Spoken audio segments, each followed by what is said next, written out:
the fact that we drafted not one, but two tight ends, the kid from Alabama and Braden Willis from Oklahoma, does that tell me that this is going to be Kittle's last year with us, and then he's going to either retire or we trade him next season? It's a good question, right? I can understand why you would ask that. It seems like the Niners are prepared for that if that happens. Kittle would have to walk away from a lot of money. They could trade him, though. Because if you look at his contract, they might feel, hey, we're not going to pay you $19 million if you are, like, in 2024, he could be the fourth option in this offense. Right. Ayuk's ascending. He'll be 31. At a certain point, he may not be getting the targets, and he could still be good, but they might say, you know what, we can't justify spending $20 million a year on you. Let's trade you. So it seems like they're at least prepared for that if it comes to that. Or here's another option. What about converting one of those tight ends to a fullback if Juice walks away?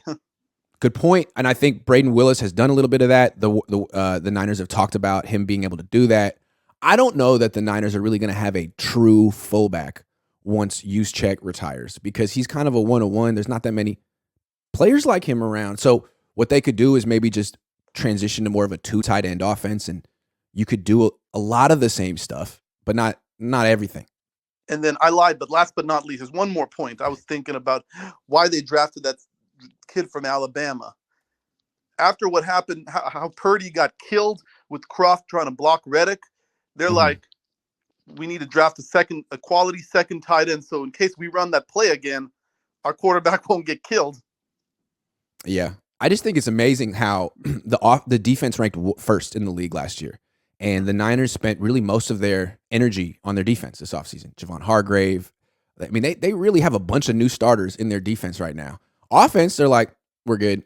We just need Sam Darnold and a couple new backup tight ends. We're good on offense. Like, really? Are you sure? Well, see, here's my theory on that. Can I give you my theory quickly?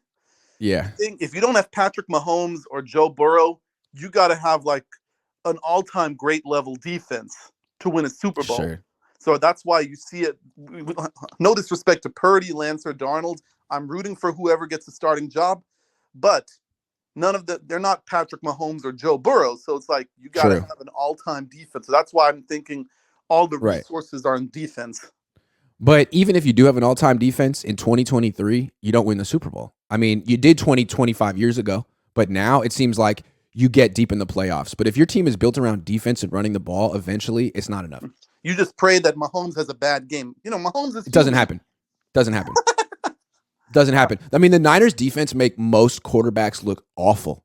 Yeah. Most. I mean, they even made Jalen Hurts look pretty pedestrian in the NFC Championship game, 120 yards in the air, but not Mahomes. Whenever Mahomes plays the Niners, it's like he's in the freaking park or maybe 7-on-7. Mahomes, and Mahomes gets upset by Josh Allen, Burrow, or someone else. Josh Allen made the Niners look like easy work too. I don't know. I mean, that's when you get big quarterbacks who can make throws all over the field and get out of the pocket. The Niners are tough. Like, the Niners invite you to get out of the pocket, and I don't know. I mean, like, what? I don't know. That's a tough one for them. But I mean, they can do well in the NFC like this. They can do very well because there really aren't any elite quarterbacks in the NFC. That's true. Are there? Pray you get lucky in the Super Bowl that you get the right matchup. You just never know what can happen. That's true. Maybe they'll face the Raiders and Jimmy Garoppolo this year. AK, good to see you.